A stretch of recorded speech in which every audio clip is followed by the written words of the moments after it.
എന്തൊക്കെയാടി കേക്കണേ? കുടുംബത്തിന് ചീത്തപ്പേരുണ്ടാക്കിയാലുണ്ടല്ലോ. ആരാടി അവൻ? ഏട്ടനോട് ആരാ ഇതൊക്കെ പറഞ്ഞത്? അതാരെങ്കിലും ആവട്ടെ, ഇങ്ങനൊരു ബന്ധം നിനക്കുണ്ടോ? ലാസർ മുതലാളി തെറ്റിദ്ധരിച്ചായിരിക്കും. ഇങ്ങനെയുള്ള തോന്നിയാസൊന്നും ഇവള് ചെയ്യില്ല. നിന്റെ വക്കാലത്തൊന്നും വേണ്ട, ഇവള് പറയട്ടെ. എന്താച്ചാ പറയടി ഏട്ടനോട്. ശരിയാണ്, എനിക്ക് അയാളെ ഇഷ്ടമാണ്. അയാൾക്ക് എന്നെ ഇപ്പോഴാടി തെറ്റിദ്ധരിച്ച ലാസർ മുതലാളിയോ അല്ലെങ്കിൽ നമ്മളോ? എന്തു പറ്റി ശ്രീദേവി നിനക്ക്? ഒന്നാന്തരം ഒരു ബന്ധം ഏട്ടൻ കൊണ്ടുവന്നല്ലേ, പിന്നെ എന്തിനാ നിനക്ക് ഈ 1.5 കാലൻ? 1.5 കാലിനാണെങ്കിലും ഞാൻ അയാളെ ഇഷ്ടപ്പെട്ടു പോയി.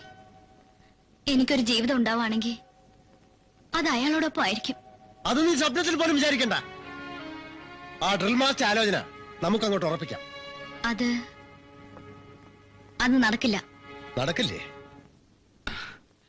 വീടൊക്കെ ഒന്ന് നന്നാക്കി ഇലക്ട്രിക് കണക്ഷൻ എടുക്കണമെന്നുണ്ട്.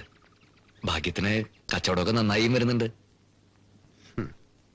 ഈ കൃത്രിമക്കാലോട് നടക്കുമ്പോ വേദനയുണ്ടോ? ഏയ്, കുട്ടിക്ക് ഒരു വേദനയില്ല. അവനത് സ്വന്തം കാലുപോലെ തന്നെയാ. അടുത്ത മാസം 1-ാം തീയതി എനിക്ക് ജോലി സ്ഥലത്തേക്ക് മടങ്ങിപ്പോണം, ഡെറാഡൂണിലേക്ക്.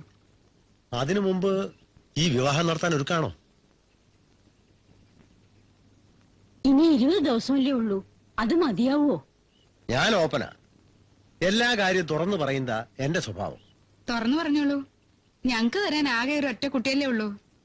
ഒന്നാമത് എനിക്ക് ഈ ബന്ധം ഇഷ്ടല്ല. എന്റെ ഇഷ്ടത്തിലും വലിയ കാര്യമില്ലെന്ന് വെച്ചോളൂ. രണ്ടാമതായി വേറെ നല്ലൊരു ആലോചന നിലവിലുണ്ട്. ഒരു ഡ്രിൽ മാസ്റ്റർ വീട്ടിനടുത്ത്. ഇന്ന് വേണമെങ്കിൽ ഇന്ന് തന്നെ കെട്ടാൻ അയാൾ തയ്യാറാ. അല്ല, അതിന് വലിയ അർത്ഥമല്ല. പക്ഷേ കച്ചവടം നന്നാവണവരെയും വീട് റിപ്പയർ ചെയ്യണവരെയും കരണ്ട് വരുന്നവരെയും കാത്തിരിക്കാൻ എനിക്ക് പറ്റില്ല. അയ്യോ, അങ്ങനെ പറയരുത്. 25-ാം തീയതി ഒരു മുഹൂർത്തം ഉണ്ടെന്നല്ലേ പറഞ്ഞത്? അന്ന് ഗുരുവായൂർ വെച്ച് കല്യാണം നടത്താൻ ഞങ്ങൾ തയ്യാറാ, അല്ലേ അമ്മേ? അങ്ങനെയാണെങ്കിൽ ബുധനാഴ്ച നാരായണൻകുട്ടിയും കാരണന്മാരും കൂടി എന്റെ വീട്ടിലേക്ക് വരിക. ചടങ്ങനുസരിച്ചൊരു പെണ്ണ് കാണൽ വേണമല്ലോ. അപ്പൊ അവിടെ വെച്ച് കാര്യങ്ങളൊക്കെ നിശ്ചയിക്കാം. ശരി. ഞാനൊരു പരുക്കനാണെന്നാ എല്ലാവരും പറയാം. കാര്യങ്ങളൊക്കെ വ്യക്തമായിട്ട് പറയുന്നുകൊണ്ടാവാം. അയ്യോ, എനിക്കങ്ങനെ തോന്നിയല്ലേ. ഞങ്ങൾക്കും തോന്നില്ല. അപ്പൊ ബുധനാഴ്ച. ആ.